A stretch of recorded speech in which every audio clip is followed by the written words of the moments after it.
El Fondo Internacional de Desarrollo Agrícola, el FIDA, presenta hoy en México el informe sobre el desarrollo rural 2016 en América Latina y el Caribe. Y para hablar del tema tengo conmigo a Joaquín Lozano, que es el director regional del FIDA en América Latina y el Caribe. Y justamente, muchas gracias por la entrevista. Quería preguntarle cuáles son las conclusiones del informe que se presenta justamente.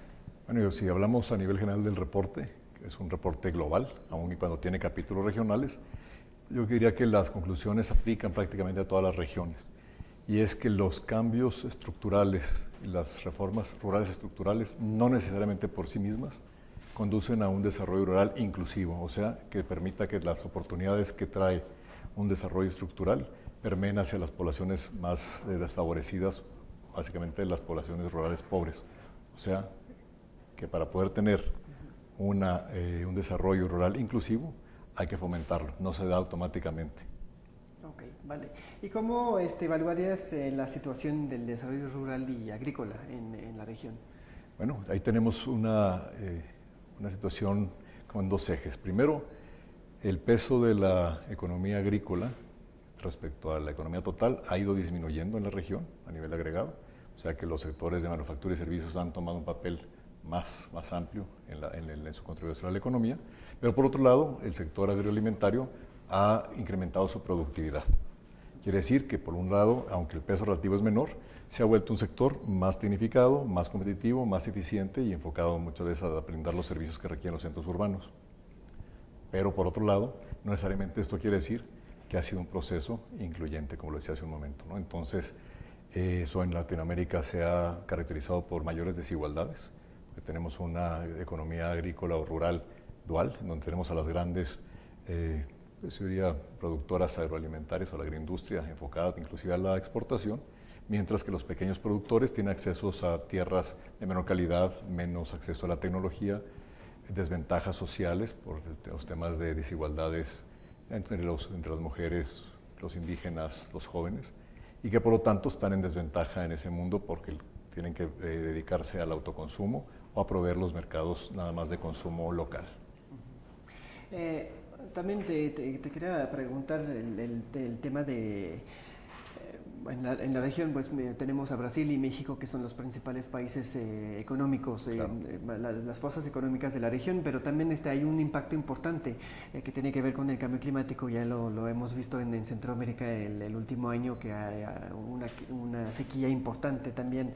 Hubo otras regiones también donde hubo las inundaciones, afectó la agricultura. ¿Cómo ves esta situación justamente? ¿Cuáles son los principales desafíos que tiene la región?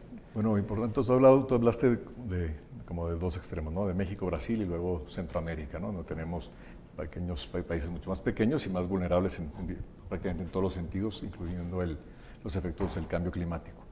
Yo creo que por un lado tenemos que enfocar las políticas de resiliencia de los productores, especialmente los pequeños, que son los que tienen que enfrentar con mayor debilidad estos fenómenos, con políticas muy enfocadas a fortalecerlos a ellos, yo diría con un enfoque territorial. Territorial no solo a nivel de la región, de que cada país es distinto, ni tampoco a nivel nacional, porque a nivel nacional podemos tener casos como Brasil y Chile, en donde aunque los indicadores de crecimiento económico, de erradicación de pobreza y de desarrollo rural a nivel agregado son muy positivos, cuando te vas a niveles ya subnacionales, incluso municipales, tenemos una gran cantidad de municipios que tienen realmente grandes rezagos y presentan altas tasas de pobreza rural y de desigualdad. Entonces, no porque el país a nivel agregado esté teniendo desempeños favorables, a nivel subnacional, inclusive territorial, es la misma historia. Entonces, yo creo que eso es por un lado. Y luego la parte también que mencionabas es que cada país pues enfrenta diferentes desafíos también en cuanto a los fenómenos naturales. En Centroamérica el tema del corredor seco ya no puede ser abordado de manera reactiva, prácticamente cíclico, pero ahora hay que ver que es un fenómeno que ya llegó para quedarse, que entonces hay que invertir en prácticas más bien de mitigación y adaptación, más que de reacción cíclica. Lo mismo para los efectos del niño y la niña, ¿no? Yo creo que son realmente ya realidades a las que nos vamos a seguir enfrentando y más bien tenemos que invertir en la resiliencia de los pequeños productores y proveerles de servicios, inclusive de seguros agrícolas y de buenas prácticas para hacer frente a estos fenómenos. Hablamos también del fenómeno que la mayoría de la población vive en ciudades también, pero nos olvidamos de esa parte justamente que en las zonas regionales o rurales también hay población importante y bueno, que nos genera también nuestros alimentos también, ¿no? ¿Cómo se puede trabajar un poco más en Has tocado yo creo que el punto medular, sobre todo en la región de Latinoamérica y del Caribe, que es una región que se caracteriza por un constante crecimiento de su población urbana, por una relación cada vez más cercana entre lo urbano y lo rural. Y como bien dijiste, en esa interacción, mucha de la proveeduría de lo que demandan las zonas urbanas, pues viene de las zonas rurales, y no nada más de la parte alimenticia, también de la energía, de los servicios, de la transformación. Cada vez más habitantes de las zonas rurales trabajan en las zonas urbanas y viceversa. Y cada vez más las poblaciones rurales se dedican a actividades que no solamente son agrícolas. Como mencionaba, se pueden dedicar al turismo, a la manufactura, a la generación de energía, a los textiles, pero que también son parte de la economía rural. Entonces, yo diría que la economía rural no agrícola ha incrementado su papel. Una cosa importante, ahorita decías, la mayoría de la gente vive en zonas urbanas. Esto hay que tomarlo un poquito con pinzas, porque en Latinoamérica la definición de urbano quiere decir que poblaciones de más de 2.500 habitantes, como el caso de México, ya son urbanas. En Argentina, con que haya 2.000, ya son urbanas, y en Nicaragua, con 1.001, ya es urbano. Eso está basado en el número de habitantes en una localidad. Y eso no necesariamente refleja el hecho de que sea urbano como nosotros imaginamos una localidad urbana. Realmente una población de 1.001 habitantes en un país como Nicaragua, pues no sé qué tan urbana sea y qué tanto también su peso relativo como en la parte rural está infravalorado, ¿no? Creo que también habría que hacer una revisión de la forma en que medimos lo urbano y lo rural, tomando, por ejemplo, las características de densidad de población y no nada más número de habitantes en una localidad, porque eso nos generaría un panorama un poquito más realista de lo que es la actividad rural y no nada más categorizarlos como urbanos, porque pasaron de 2.500 habitantes en un municipio como Manzanillo de la Paz en Jalisco, en México, ¿no? Que ya, porque tiene poquito más de 2.500 habitantes, ya es urbano.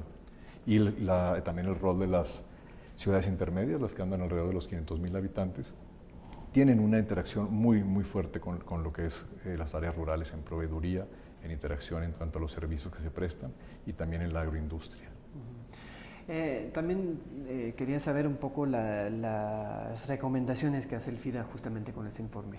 Bueno, las recomendaciones más importantes, partiendo de la base de que un desarrollo rural inclusivo no viene en automático por llevar a cabo reformas estructurales o transformaciones rurales rápidas, es que estas son medidas que se tienen que fomentar, se tiene que tomar la decisión, hay que tomar la iniciativa por parte de los tomadores de decisiones de las políticas públicas de fomentar ese desarrollo rural inclusivo. Y esto se da a través de un fortalecimiento de instituciones dedicadas al desarrollo rural, mucho más enfocadas ahora a lo territorial que a lo sectorial. Como hemos visto, ya la parte sectorial está muy agotada, ahora hay que ver cuáles son las características del entorno y la idiosincrasia por el cual trabajan, viven y se manejan los habitantes rurales. Por otro lado, cada vez más enfocarse en los beneficiarios y hacerlos partes de su propio desarrollo en la toma de decisiones. Eso ya le llamaría participación social. Y también unido a lo social, yo diría que otro factor muy importante es el vínculo entre los programas sociales y los programas productivos. Hay que dar el paso de los programas de asistencia social, como los programas de transferencias en efectivo condicionadas, para llevarlos a una siguiente etapa, que es la inclusión productiva, y poderlos llevar a otro nivel donde puedan ser autosustentables, unas que cubran sus necesidades básicas. Entonces yo te diría que en resumen, esas son las recomendaciones, un muy buen enfoque en la parte productiva, un muy buen enfoque en la parte también de resiliencia al cambio climático, fortalecimiento de instituciones y políticas dirigidas a los territorios. También quería preguntar el tema de cómo con el desarrollo rural, las políticas también de desarrollo rural, cómo América Latina puede lograr combatir o erradicar más bien la pobreza.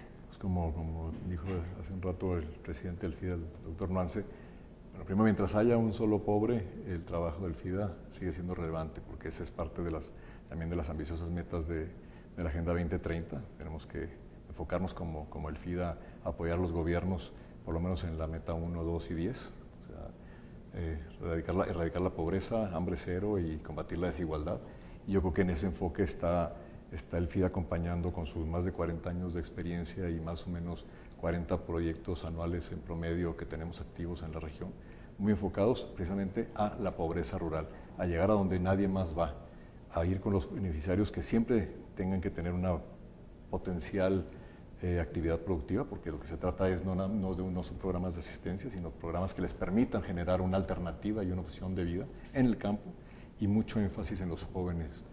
Yo creo que además de los enfoques en género y en pueblos indígenas, creo que la apuesta ahora para poder salir del ciclo de pobreza es apostar en los jóvenes y darles oportunidades en el ámbito rural que les permitan una opción de vida y no pasen de ser pobres rurales a ser más pobres urbanos o más marginados, o también puedan ser capturados por el crimen organizado, que son realmente muchas veces víctimas de ello, ¿no? Entonces creemos que esos son los enfoques que se tienen que tomar.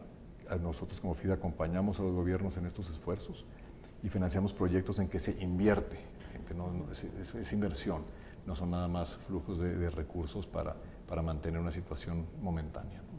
Justamente comentaste el tema de los Objetivos de Desarrollo Sostenible de la ONU que se adoptaron hace un año exactamente, y ya estamos en la primera etapa de la implementación de estos objetivos. ¿Cómo se puede, el desarrollo, cómo puede ser al final de cuentas social y ambientalmente sostenible para que responda justamente a esas metas? Yo diría que mediante alianzas. Yo creo que a nivel de la ONU, cada agencia tiene un mandato y cada uno, como te dije yo, como FIDA, tenemos una injerencia directa en 3. Pero esas 3 no significa que nosotros solos podríamos con ninguna de ellas, ¿no? Esto es un esfuerzo titánico y que tenemos que hacer a nivel del sistema de la ONU, pero con las alianzas con los países, con los gobiernos, con el sector privado, con la sociedad civil y con los propios beneficiarios. Yo creo que de otra forma no se puede lograr. Esto es un trabajo conjunto de la humanidad, y cada quien tiene un rol que jugar. Y ya sea con instrumentos financieros, con instrumentos de asistencia técnica y con cada quien poniendo yo diría, un esfuerzo en la mesa, una de sus posibilidades de apoyo, se pueden lograr. Claro que, como decimos, ya estamos, de aquí al 2030, son 15, un poquito ya menos de 15 años, el tiempo está corriendo y hay que ponerse a trabajar de forma muy creativa, coordinada, eficiente y efectiva. Vale. Joaquín Lozano, director regional del FIDA en América Latina y el Caribe, muchas gracias por la entrevista. No, muchas gracias a ti, Pierre. Gusto de saludarte. Gracias. Éxito.